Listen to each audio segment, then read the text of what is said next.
G'day everyone, what is going on? It is your favorite producer from Down Under, Jhin, back with another video. And in this one, I'm going to be showing you guys how to make a dark orchestral sample, something that would be made by 808 MAFIA and more specifically, PYREX WHIPPA. But yeah, if you are new here, would greatly appreciate it if you do punch that subscribe button for me. And while you're at it, flick that little notification bell so you get notified every single time I upload a video.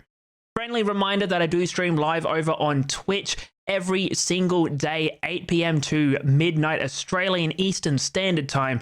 So if you do want to catch me over there, would greatly appreciate that one also. But yeah, with that being said, and without further ado, let's get into FL Studio and let's deconstruct this sample. Okay, so here we are inside of FL Studio, and like majority of my samples, it is just so simple, straight to the point.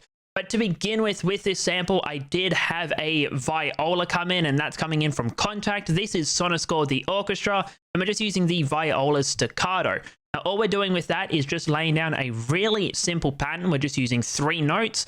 And to begin with, we are in the key of B at a BPM of 123. So what I did was I just laid down the root note, which was B. Then I just found 2 notes, which are just 1 semitone apart that sounded nice.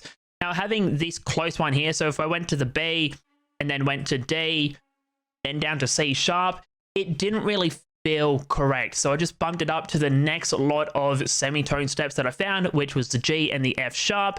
Once that was done, copied it over again and again, over and over. But then for the next part of this sample, just pitched it down 5 semitones. I did the really simple cubeatz method. It's used a lot in a lot of beats, where you just get something, then you just either pitch it up or down 5 or semitones just to get, you know, a different feel. But in context, this is what the violas sound like.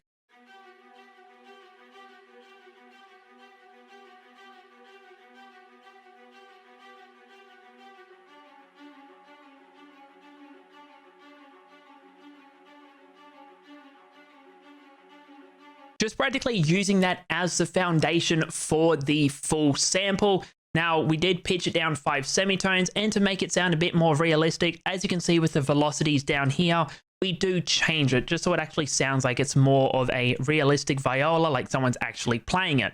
Going on to the next element, we do have the Gypsy romantic violin coming in from Balkan Ethnic Orchestra. Now, this is the overused violin. It's used a lot in trap and drill samples. But yeah, honestly, like the sound of it. And all we did is we just laid a really simple top melody. I just went by ear, had the staccato violas playing, and just mucked around until we found something that actually fit. In context, this is what the violin sounds like.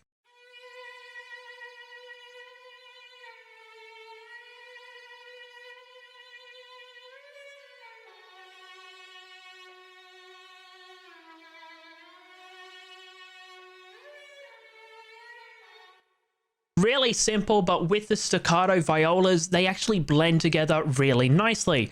Now, we were missing low end, so what I wanted to do was I wanted to add a piano. I wanted to go for a more natural sounding bass instead of getting a synthesized one from a VST such as Serum. So I went for the piano. Now, this is the Nor Pure Basic Pure preset. It's just the preset that loads when you actually load up this contact bank. And all I did was I just followed the root notes. We go to B, then we go down 5 semitones to the F sharp.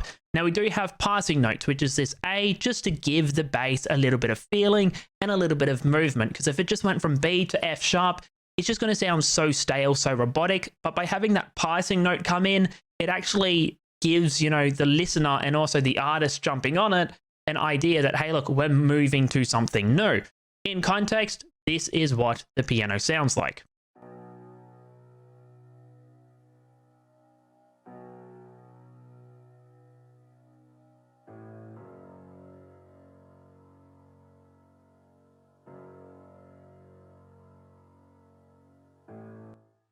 Really simple, but it fit perfectly with the viola and the violins. The next thing that's coming in is something that I can strongly suggest. If you are new to making samples, or if you've been making samples for a while, using textures is an awesome way to actually make the sample unique, but also just fill out certain frequency ranges. And it also just kind of acts as that little bit of an ear candy. So what I did was I have 3 effects come in, 3 ear candy pieces. The first one is this Whispers from the Pennywise kit.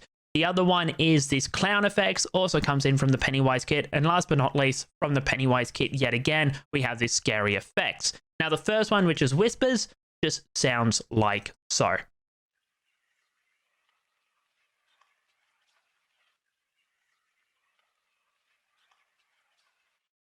Now I have that small pattern just looping over and over and over again. Think about it as kind of like a sample from arcade, but instead of just using arcade, I'm using a bank for it. These subtle ear candies, especially given the fact that they're turned down, you don't really tend to hear it that much in the finished sample, does actually add an extra layer, makes it sound and feel a bit more full, but there's still that room for an artist to jump on it. The next effects coming in is from the Pennywise kit. It's just the clown effects, and that one's just coming in at practically the end of the first and third bars of each part. In context, just sounds like so.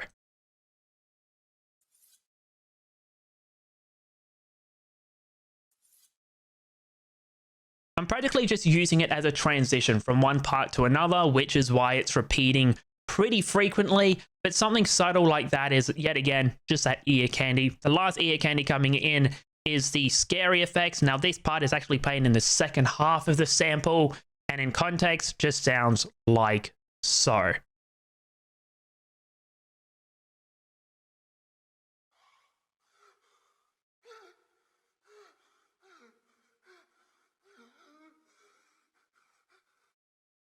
Now, if you're wearing headphones, you can hear with the scary effects, that one's panned to the left, while with the whispers, that one's panned to the right. It's just to give it a little bit of movement, a little bit more feeling to it.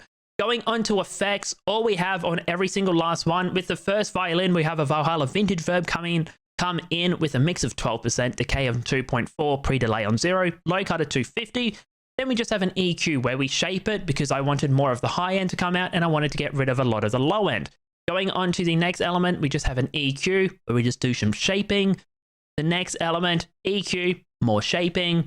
Then we get onto the effects where it's just a whole bunch of shaping, just getting rid of the low end so there's not that muddiness there, boosting certain frequencies that we wanted so that, you know, there's no clashing. Each part has its own element.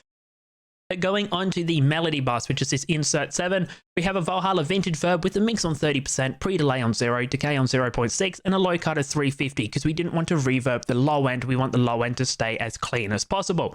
An EQ where we just get rid of a lot of the low end, everything below 80 hertz. We bring in an RC20 with the trifreeze preset. Now, if you do want this preset, I'll be leaving a link to it down in the description, and I've used it in a lot of my videos. So if you do want to watch that, we'll be leaving a playlist above me as a card as well, so you can actually watch all of those. We have a vintage chorus come in with the mode on 2, the noise all the way down and the mix on 80, but we have the master wet dry over here on 30%. And last but not least, just another EQ just to get rid of the low end because all the effects above it did bring in a little bit more low end, more muddiness, so just tidying it up. But yeah, that is the easy way that you can make a dark orchestral sample, something inspired by 808 Mafia, and in particular, PYREX WHIPPA. But yeah, if you are new here, would greatly appreciate it yet again if you do punch that subscribe button for me. And while you're at it, click that little notification bell so you get notified every single time I upload a video. Friendly reminder again that I do stream live over on Twitch every single day, excluding Sunday from 8 PM AEST. So if you want to chuck me a follow over there, would appreciate that one also. But yeah, thank you so much for watching, and I'll catch you all next week for another video.